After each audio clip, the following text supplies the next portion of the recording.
नमस्कार दोस्तों, Santoshi education IAS में आपका स्वागत है। आई होप आप लोग अच्छे होंगे। जैसे कि आप लोगों को पता है कि हम जो सॉल्वर पेपर है RO के लिए उसको हम कर रहे थे। ठीक है, आप देख सकते हैं यूथ कॉम्पिटिशन टाइम की जो मैं आती है बुक उसका है, और ये बहुत ही इंपॉर्टेंट बुक होती है, स्पेशली जो इसमें RO के लिए स्पेशल है। और UPPCS में भी हिंदी से इसमें क्वेश्चन आते हैं। ठीक है, और जिसमें भी ये हिंदी का जिसमें सब्जेक्ट पढ़ा जाता है उसके लिए सहायक होता है, जैसे कि आप यहाँ देख सकते हैं लिखा हुआ है ऑलरेडी। ठीक है, तो हम इसका आज हम हिंदी का क्या करने वाले हैं। हिंदी का जो 2016 का जो प्री हुआ था, ठीक है, जो कि निरस्त हो गया था, उसके हम क्वेश्चन पेपर देखने वाले हैं, जो कि PYQ है, उसका एक्सप्लेनेशन देखेंगे। और प्लीज़ आपसे रिक्वेस्ट है, देखिए चैनल ये नया है अभी, ठीक है। यूट्यूब सिर्फ लोगों के लाइक और कमेंट पे डिपेंड करता है, तो प्लीज़ आपसे रिक्वेस्ट है कि नया चैनल है, आप तो सपोर्ट करेंगे तो और लोगों तक ये वीडियो पहुँचेगी, ठीक है, और उनको भी फ़ायदा मिल जाएगा।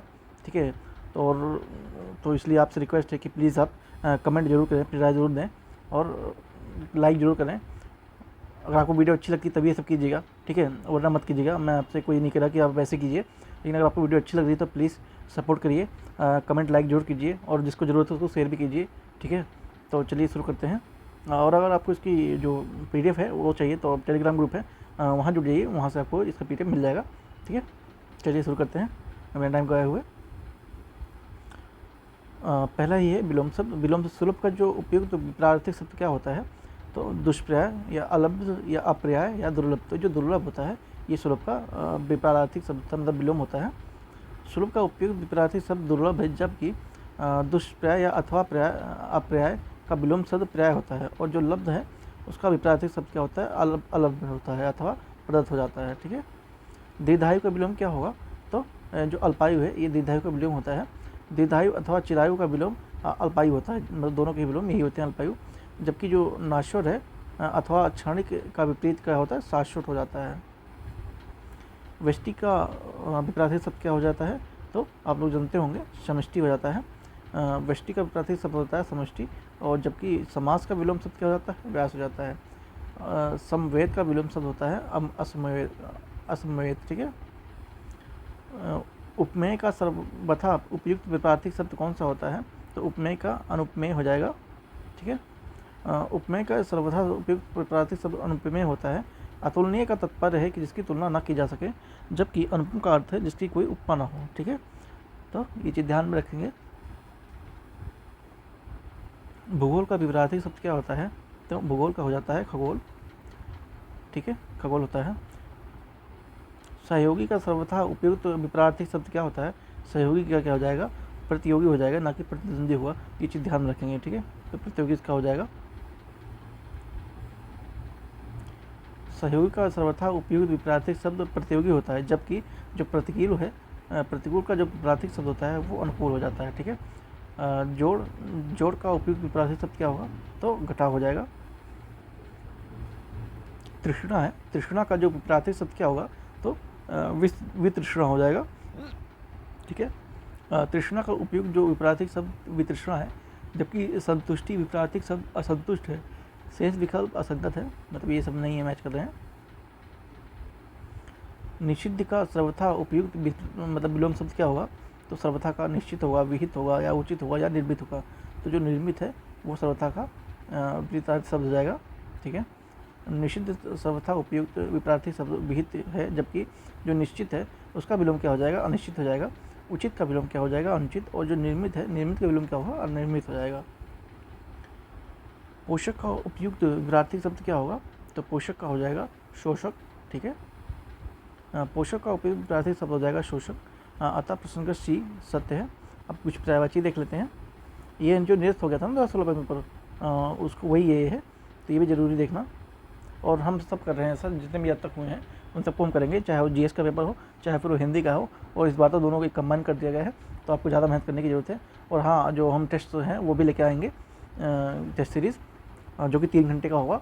ठीक है, क्योंकि 3 घंटे आपको बैठना है, तो इस हिसाब से आपको करना पड़ेगा। पर्यायवाची की दृष्टि से एक वर्ग शुद्ध कौन सा है इसमें से, सिंह, पचानन, नाहद, मृगारी, सूर्य, रवि, दिनकर, तरणी, अग्नि, पावक, अनल, पशु, पिशु, महेश, रमेश, भूतेश और तीस। तो इसका जो क्या आंसर हो जाएगा, ये है इसका आंसर। सिंह, केसरी, नाहर, वनराज, मृगेंद्र, मृगारी, पंचानन आदि ये सब शेर के पर्यायवाची हैं। ठीक है, याद रखिए ये शेर के पर्यायवाची हैं। रवि, दिनकर, दिवाकर, सूर्य पर्यायवाची हैं, ये सूर्य के पर्यायवाची हैं। और जबकि जो तरणी है नौका का पर्यायवाची है। और इसी प्रकार जो अग्नि है, पावक है या अनल है, आग है के पर्यायवाची शब्द है। तो ये सत्य हो जाएगा। ठीक है, निम्नलिखित में से एक पत्थर का पर्यायवाची शब्द कौन सा नहीं है? मतलब पत्थर का पर्यायवाची शब्द कौन सा नहीं है? तो कौन सा पत्थर का पर्यायवाची नहीं है? जो ये पशम है, ये पशम पत्थर का नियत है। ठीक है, पशम जो होता है ये पत्थर का नहीं होता है। पशम किसका होता है? तो पशम होता है उपल, पाहन, पाषाण या आश्रम या शिला। ठीक है, तो इन सबका ये होता है। एक यमुना का पर्यायवाची नहीं है। तो यमुना का पर्यायवाची क्या नहीं है? जो तनुजा है यमुना का नहीं है, बाकी और जो तीनों हैं ये यमुना के पर्यायवाची हैं। यमुना का पर्यायवाची रविजा, सूर्यजा, सूर्यसुता, अर्कजा, कृष्णा, कालिंदी। और जबकि जो तनुजा है वो पुत्री का पर्यायवाची है। तनुजा किसका है? पुत्री का पर्यायवाची है। ठीक है, निम्नलिखित शब्दों में से शंकर का पर्यायवाची शब्द नहीं है। तो ललाटाक्ष, गंगाधर, त्रिलोचन या फिर शशधर। तो जो शशधर है ये शंकर का पर्यायवाची नहीं है। शंकर के पर्यायवाची शब्द ललाटाक्ष, गंगाधर, त्रिलोचन, महेश, शिव आदि है। जबकि जो शशधर है ये चंद्रमा और कपूर दोनों का पर्यायवाची है शब्द है। इस प्रश्न में विकल्प डी सही है, मतलब गलत है। ठीक है, पर्यायवाची नहीं है। आम का पर्यायवाची शब्द क्या है? नहीं है। अति सौरभ, सहकार, अम्बु या रसाल। तो जो ये अम्बु है ये आम का पर्यायवाची नहीं है। आपको लग रहा होगा कि नहीं ये भी है, क्योंकि आग से शुरू होता है, तो ऐसा नहीं है, ये नहीं है। अति सौरभ, सहकार, रसाल, आम्र, फल श्रेष्ठ और अमृत फल आम के पर्यायवाची शब्द हैं। और जबकि जो अम्बु है वो जल का पर्यायवाची है। ध्यान रखेंगे अम्बु किसका है? अम्बु जल का पर्यायवाची है। ठीक है, अम्बु किसका है? तो अम्बु जल का है। ध्यान रखेंगे चीज़ को। निम्नलिखित में से एक विष्णु का पर्यायवाची शब्द नहीं है। कमलेश, कमलाकांत, कमलापति या कमलासन। तो जो कमलासन है ये विष्णु का पर्यायवाची नहीं है। ठीक है, कमलासन ब्रह्मा का पर्यायवाची, क्योंकि जो ब्रह्मा जी हैं वो कमल पे बैठते रहते हैं, आपको ध्यान दिया होगा। कमलेश, कमलाकांत, कमलपति, श्रीपति, लक्ष्मीपति, चक्रपाणी, ज्ञानार्दन, माफ जनार्दन, हरि और नारायण विष्णु के पर्यायवाची हैं। जबकि जो कमलासन है वो ब्रह्मा का पर्यायवाची है। ठीक है, आपने अधिकतर फोटो ब्रह्मा जी की कमल बैठे हुए देखा होगा। ठीक है, निम्नलिखित में से एक स्वर्ण पर्यायवाची शब्द नहीं है। हेम, हटाक, हिरण्या या कलधोत। तो जो आपका श्री है हिरण्या ये स्वर्ण का पर्यायवाची नहीं है। कंचन, कनक, सोना, होम, हाटक, हरण्य, कलधोत, ताम्रस, जात रूप स्वर्ण के पर्यायवाची शब्द हैं। इस प्रकार सी से विकल्प सत्य हो जाता है। ठीक है,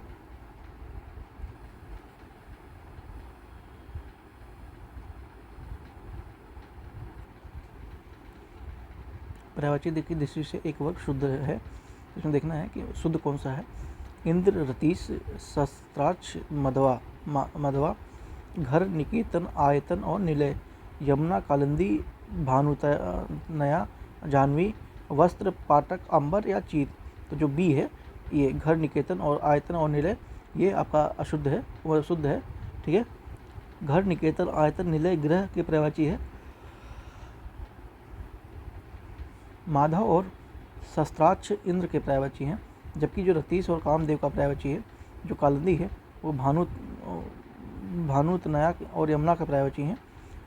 जबकि जाह्नवी है वो गंगा का पर्यायवाची है। ठीक है, जब जो अंबर है वो चीर का वस्त्र के पर्यायवाची हैं। पाटक किनारा का पर्यायवाची है। इस प्रकार प्रश्न भी सही है। ठीक है, निम्नलिखित में समुद्र का पर्यायवाची शब्द नहीं है। समुद्र का पर्यायवाची शब्द नहीं है। जलाधि, जलधाम, जलनिधि, जलदीप। तो जो जलदीप है वही नहीं है। ठीक है, जलाधि, जलधाम, जलदीप, सागर समुद्र के पर्यायवाची शब्द हैं। जबकि जलदीप वैदिक देवता वरुण के पर्यायवाची शब्द हैं। किसके हैं? ये वरुण के हैं। जो वरुण देवता जी हैं उनके पर्यायवाची हैं। ठीक है, तो ये वरुण देवता के पर्यायवाची हैं। समुद्र की निम्न आय पर्यायवाची शब्द निम्नलिखित में से सागर, सिंधु, उदित, नदीश, वशीष, निर्निध, रत्नाकर, आवरण, पयोनिध, तोयनिध, सरी परी इत्यादि, ये सब सारे इसके हैं। निम्नलिखित में से नदी का पर्यायवाची शब्द कौन सा नहीं है? निम्नगा, त्रिपथगा, कुलंकषा, कुलवती, कुलवती। ठीक है, तो जो ये त्रिपथगा है ये नदी का पर्यायवाची नहीं है। निम्नलगा, कुलंकुशा, कुलवती, सरिता, नदिया, आपगा, लहरी और पायश्वनी नदी के पर्यायवाची शब्द हैं, जबकि जो त्रिपगा है ये गंगा का पर्यायवाची है। ठीक है, और पर्टिकुलर एक नदी का पर्यायवाची है। वर्तनी शुद्ध और अशुद्ध आ गया है, देखते हैं। एक वर्तनी शुद्ध है, इसमें से कौन सी है? खिवैया, न्योछावर, अन्नानाश या निरपेक्ष। तो जो अन्नानाश है ये वर्तनी की दृष्टि से शुद्ध है। ठीक है, बाकी और देखते हैं क्या क्या उसमें शुद्ध है। खिवैया का खेवया होगा। ठीक है, यहाँ पर एक खेवया होगा। न्योछावर का न्योछावर होगा। ठीक है, न्योछावर का न्योछावर होगा। निरपेक्ष का निरपेक्ष होगा। ठीक है, तो इस तरह से ध्यान देंगे, जो मात्राएं हैं उन पर स्पेशल ध्यान देने की ज़रूरत है, और हो सके तो आप लिख के प्रैक्टिस जरूर कीजिए। वर्तनी की दृष्टि से शुद्ध कौन सा है? षट दर्शन, अनापेक्षित, कलिष्ट, माफ कीजिए क्लिष्ट या पर्यावासन। तो जो पर्यावासन है ये शुद्ध रूप है, और बाकी के शुद्ध रूप देखते हैं। षट दर्शन का क्या होता है? षट दर्शन। अनापेक्षित का क्या हो जाएगा? अनपेक्षित। और जो क्लिष्ट है उसका हो जाएगा क्लिष्ट हो जाएगा। ठीक है,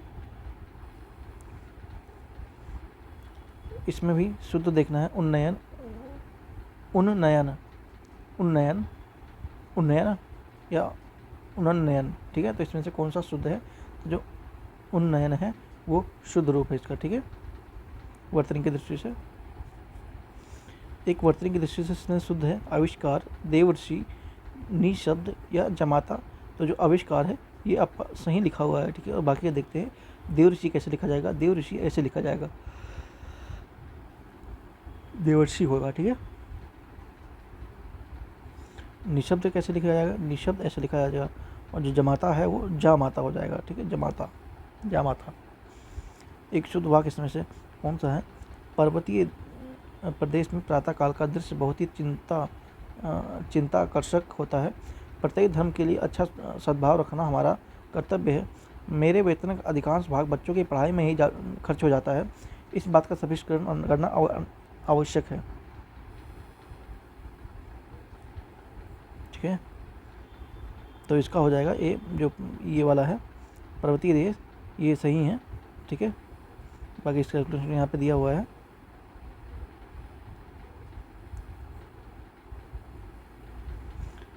एक वर्तनी की दृष्टि से शुद्ध इसमें से कौन सा है?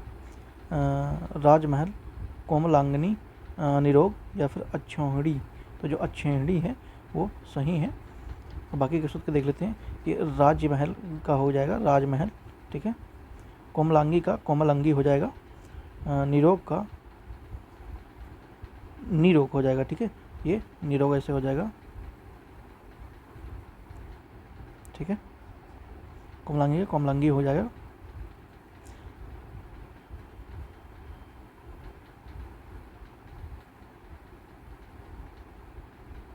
कोमल, कोमलांगी हो जाएगा। ठीक है, तो इस तरह से है। बाकी देखते हैं आगे। एक शुद्ध वाक्य कौन सा इसमें से? यह तो अच्छा हुआ कि चोरों का पदार्पण होते ही जग गया। अच्छे लेखन के लिए शब्द संयम आवश्यक है। कच्छ में असंख्य जनसमूह उपस्थित था। रामचरितमानस तुलसीदास की सबसे सुंदरतम कृति है। तो जो ये बी है, अच्छे लेखन के लिए शब्द संयम आवश्यक है, तो ये इसका सही आंसर है। ठीक है, बाकी एक्सप्लेनेशन आप PDF से देख सकते हैं इसका। एक वाक्य शुद्ध इसमें कौन सा? खेत जोतने की पारंपरिक उत्पादन का स्थान अब ट्रैक्टर ने ले लिया है। निरपराधी के विरुद्ध दंडात्मक कार्यवाही किया जाना चाहिए। दुर्भाग्य है श्रीमती जिस स्तर की नृत्यांगना है उनके पति उस स्तर के नृत्यांगन नहीं है। शिक्षा प्रणाली जन उपयोगी होनी चाहिए। तो जो ये आपका डी है यही आपका शुद्ध वाक्य है, बाकी नहीं है। शिक्षा प्रणाली जन उपयोगी होनी चाहिए। एक शुद्ध वाक्य विकल्प ए के रूप में उत्पादन शब्द का प्रयोग अशुद्ध है। ठीक है, आगे उसमें दिखता रहा है कि जो ये उत्पादन इसमें अशुद्ध है और जो निरपराधी इसमें है ये अशुद्ध है। उसके बाद नित्यागन जो लिखा हुआ है ये इसमें गलत है। ठीक है, तो इस तरह से बताया हुआ है। एक वाक्य इसमें से शुद्ध कौन सा है? भारतवर्ष के अतीत में कोई निर्दयी शासक हुए हैं, कई निर्दयी शासक हुए हैं। एकत्रित भीड़ जय जयकार कर रही है। गांधी जी चरखा चलाते थे, एक एक करके प्रत्येक छात्र कक्षा से निकल गए हैं। तो जिसका सी है, गांधी चरखा चलाते थे, ये सही है। गांधी चरखा चलाते थे वाक्य में एक शुद्ध है। विकल्प ए में जो निर्दयी के स्थान पर निर्दय होगा। ठीक है, यहाँ जो निर्दय लिखा हुआ है, निर्दय के स्थान पर निर्दय होगा। और एकत्रित शब्द का प्रयोग अनुचित है, जबकि विकल्प डी में एक एक करके प्रत्येक दोनों का एक साथ प्रयोग अनुचित होता है। ठीक है, जो एक एक करके लिखा हुआ है ये अनुचित होता है। प्रत्येक भी लिखा हुआ है, देखिए प्रत्येक भी लिखा हो, एक एक भी लिखा हो, तो ये अनुचित है, मतलब नहीं सही है साथ प्रयोग करने के लिए। इसमें से शुद्ध वाक्य कौन सा है? स्वामी विवेकानंद का भाषण सुनकर और उपहास उड़ाने लगे वाले अमेरिकियों पर घड़ों पानी पड़ गया। बाजार में साप्ताहिक अवकाश सोमवार को रहता है। वह स्त्री दुखी स्त्री वैधता का जीवन बिता रही है। मैं सपरिवार सानंदित हूँ। तो जो ये है ये सही है, स्वामी विवेकानंद जी का। ठीक है, बाकी एक्सप्लेनेशन यहाँ पर दिया हुआ है। इसमें अनेक शब्दों के लिए एक शब्द मदिरा पीने वाले के प्याला के लिए क्या होता है? तो जो चषक होता है उसे कहते हैं, जो जिसमें मदिरा लोग पीते हैं। ठीक है, जिसमें मदिरा लोग पीते हैं, जिस गिलास में पीते हैं उसे गिलास को कहते हैं चषक। ठीक है, तो इस चीज़ का ध्यान रखेंगे। मदिरा पीने वाला जो प्यालों के लिए एक शब्द चषक का प्रयुक्त होता है। चषक एक विशेष प्रकार की प्याला होता है जिसमें मदिरा या अन्य द्रव्यों को भी पिया जाता है। इसमें अक्सर एक तंग गर्दन होती है और नीचे का चौड़ा हिस्सा होता है जिस पर टिकाया जाता है। ठीक है, इस जो स्त्री के वशीभूत के लिए एक शब्द क्या हो जाएगा? तो उसके लिए क्या होगा? स्त्री प्रेमी, स्त्रीण या स्त्रियोचित या फिर त्रियावंशी। तो उसके लिए क्या हो जाएगा? जो स्त्रीण है ये शब्द यूज़ किया जाता है जो स्त्री के वशीभूत हो। जो स्त्री के वशीभूत हो उसके लिए एक शब्द स्त्रीण प्रयुक्त होता है। स्त्रियोचित का तात्पर्य स्त्रियों के समान गुण वाले से होता है, और जबकि जो स्त्री से प्रेम करता है उसे स्त्री प्रेमी कहा जाता है। इस तरह से है। सवाल जवाब, बहस, हुज्जत या दिए गए उत्तर में से एक शब्द है, कौन सा है? सवाल जवाब या बहस हुज्जत। तो ये कौन से शब्द हैं? ये जो प्रत्युत्तर शब्द होते हैं ये होते हैं, मतलब क्वेश्चन के बदले आंसर देना। सवाल जवाब, बहस हुज्जत या दिए गए उत्तर पर उत्तर के लिए एक शब्द प्रत्युत्तर प्रयोग किया जाता है। जैसे कि आपने कुछ कहा और आपके फ्रेंड ने आपको कोई जवाब तुरंत दे दिया तो प्रत्युत्तर कहलाता है, मतलब उसका तुरंत उत्तर दे दिया गया। ठीक है, और जो उत्तरण होता है उसका तात्पर्य तैरकर या नाव आदि के द्वारा जलाशय पार करना होता है, जबकि उत्तरोत्तर का तात्पर्य होता है क्रमागत रूप से आगे बढ़ते जाना होता है। ठीक है, वह कन्या जिसके साथ विवाह का वचन दिया गया हो उसके लिए क्या कहते हैं? वो वग्नदाता होती है। क्या होती है? वग्नदाता। ठीक है, वह कन्या जिसके साथ विवाह का वचन दिया गया हो वो वग्नदाता कहलाती है। और वग्नदाता का अर्थ होता है कन्या के विवाह को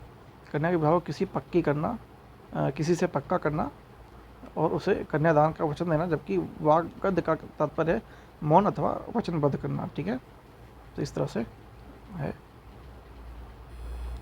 आगे चलते हैं। ऐसी जीविका जिसका ठीक ना होने के लिए ऐसी जीविका जिसका कुछ ठीक ठिकाना ना हो। ठीक है, तो उसके लिए कौन सा शब्द है? आकाशवृत्ति। उसके लिए कौन सा शब्द प्रयुक्त होता है? आकाशवृत्ति प्रयुक्त होता है। ठीक है, इसके लिए आकाशवृत्ति प्रयुक्त होता है। ऐसी जीविका जिसका कुछ ठीक ठिकाना ना हो उसके लिए एक शब्द आकाशवृत्ति प्रयुक्त होता है। आकाश फल शब्द संतान अथवा संतति के लिए प्रयुक्त होता है, जबकि अनहोनी या असंभव बात के लिए आकाश कुसुम शब्द प्रयोग किया जाता है। मरणासन अवस्था वाला के लिए एक शब्द, जो मरणासन अवस्था में मतलब मरने वाला हो उसके लिए कौन सा शब्द प्रयोग किया जाता है? तो उसके लिए जो मुर्मुषु उसका वो शब्द प्रयोग किया जाता है। ठीक है, मरणासन अवस्था वाले के लिए एक शब्द मुर्मुषु प्रयुक्त होता है। मृतगामी का तात्पर्य है जो व्यक्ति मृत्यु को प्राप्त कर चुका है, जबकि जो निर्विकारी का आशय विकार से रहित होता है। जिसने अपनी जगह से अलग कर दिया गया हो उसके लिए एक शब्द क्या होता है, तो उसके लिए विस्थापित होता है। ठीक है, जिसे अपनी जगह से अलग कर दिया गया हो उसके लिए एक शब्द है विस्थापित प्रयुक्त होता है। जबकि संस्थापित का आशय संचित होता है, इकट्ठा करना अथवा चलाया या प्रचलित किया हुआ हो जाता है, वो कहते हैं उसे। बुरे उद्देश्य से की गई गुप्त मंत्रणा के लिए एक शब्द क्या होता है, तो ये दुरभिसंधि होती है, कहते हैं उसे। ठीक है, बुरे उद्देश्य के साथ की गई गुप्त मंत्रणा के लिए एक शब्द दुरभिसंधि प्रयुक्त होती जाता है।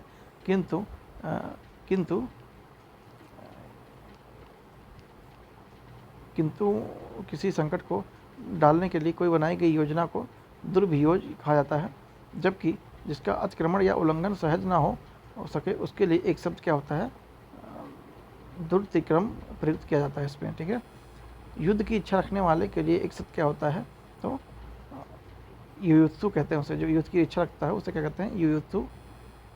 युद्ध की इच्छा रखने वाले के लिए एक शब्द युयुत्सु का प्रयोग किया जाता है। जबकि जो युद्ध में लगा हुआ हो उसके लिए क्या होता है प्रयोग, उसके लिए युद्ध शब्द का प्रयोग किया जाता है।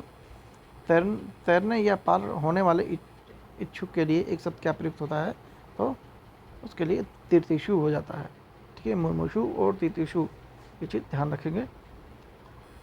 तत्सम और तद्भव में आ गए हैं हम। देखते हैं तत्सम और तद्भव का कुछ सवाल।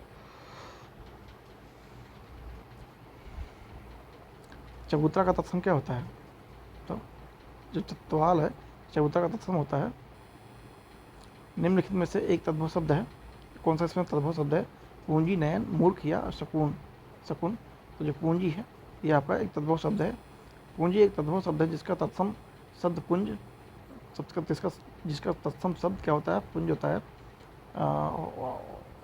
उसके बाद देखते हैं वेद का तत्सम रूप क्या होगा, तो वेद का हो जाएगा वेत्र। वेद एक तद्भव शब्द है जिसका तत्सम शब्द वेद होता है। ये तो इस प्रकार के प्रसंग भी सही हैं। जो चना होता है उसका तत्सम रूप क्या होगा, तो उसका होगा चणक। ठीक है, चना एक तद्भव शब्द है जिसका तात्पर्य है शब्द चणक होता है, अतः ये सही है।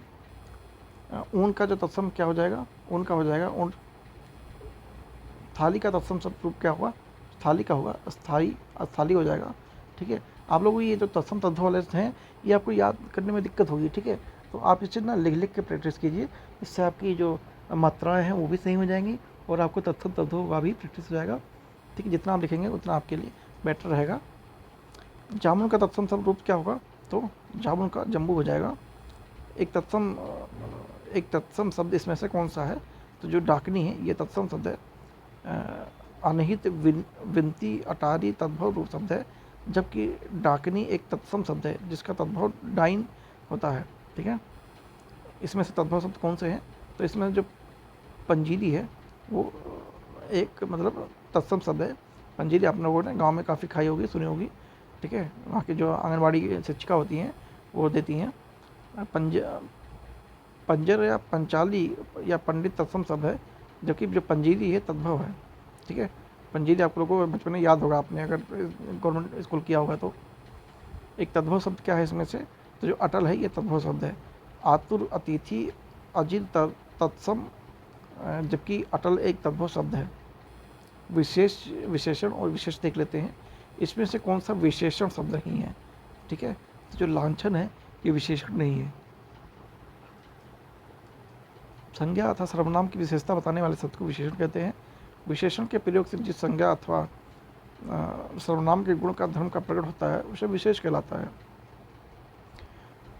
इस प्रसंग में जो लजीला, लाडला और लापता है ये विशेषण है, जबकि जो लांछन है वो विशेष है।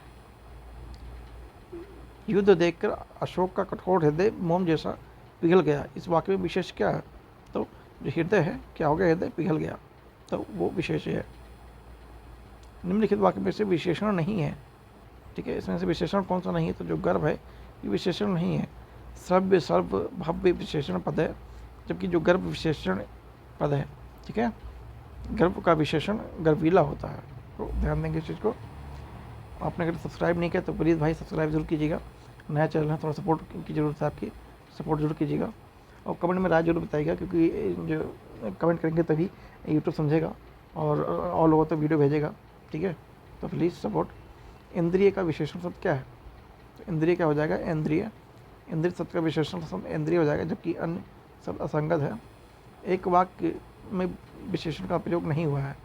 वह विद्यार्थी है, वह लड़का विद्यार्थी है, वह परिश्रमी भी है, वह प्रबुद्ध विद्यार्थी है। तो ये इसमें विशेषण का प्रयोग नहीं किया, सिर्फ वो विद्यार्थी ही है। वह विद्यार्थी है, विशेषण का प्रयोग नहीं हुआ, जबकि अन्य विकल्पों में वह प्रबुद्ध और पश्चिमी विशेषण का प्रयोग हुआ है। भक्त की करुणा पुकार सुनकर भक्त वत्सल भगवान दयाद्र हो उठते हैं। वाक्य में प्रयुक्त विशेषणों की दृष्टि से कौन सा युग शुद्ध है? तो इसमें जो पुकार और भगवान है ये शुद्ध है, ठीक है। जो पुकार और भगवान है ये शुद्ध है। वाक्यांतर भक्त की करुणा पुकार और सुनकर भक्त वत्सल भगवान दयाद्र हो उठे में पुत्र तथा भगवान का विशेष पद है, जबकि करुणा और भक्त वत्सल विशेषण पद है। ये सब भोले बालक ने क्रूर डाकू को कठोर हृदय में कोमल भावना जगा दी। वाक्य में कितने विशेष हैं? तो इसमें 4 विशेष हो जाते हैं। निम्नलिखित में से एक विशेषता वाला शब्द नहीं है, तो कौन सा नहीं? जो वरदान है ये विशेषता वाला शब्द नहीं है। वरद वरदायक वर्णनीय विशेषण शब्द है, जबकि वरदान विशेष पद है, ठीक है। निम्नलिखित में से कौन सा विशेषण शब्द नहीं है? तो लाघव महत्व लघुता महत्व, तो इसमें से जो डी है ये मतलब शब्द नहीं है विशेषण। निम्नलिखित में से एक विशेषण शब्द नहीं, इसमें से कौन सा विशेषण शब्द नहीं है? तो इसमें 2 आंसर है, 2 से 3 जो आंसर है, लेकिन आयोग ने इसका आंसर ए माना है, बहुरूपिया। दिए गए शब्द में बहुरूपिया तथा माँ का दोनों शब्द का विशेषण है, जबकि आयोग ने इसका उत्तर ए माना है। बहुरूपिया और बाका शब्द का विशेषण और विशेष से दोनों रूप में प्रयुक्त होते हैं। तो आपने देखा हमने जो 60 क्वेश्चन थे इसको कंप्लीट कर लिया है। जनरल हिंदी ऑलरेडी हमने 2016 का जो एग्ज़ाम हुआ था, मतलब जो कैंसिल नहीं हुआ था वाला एग्ज़ाम हमने मतलब वीडियो पड़ी हुई है 2016 की, और ये जो ये निरस्त हो गया था ये उसका 2016 का है, ठीक है। तो इन दोनों में कन्फ्यूजन नहीं रहेगी, ध्यान देंगे इस चीज़ को, ठीक है। तो ये जो पहले हुआ था वो है, और जो वो बाद में हुआ था 2016 का ही वो है, ठीक है।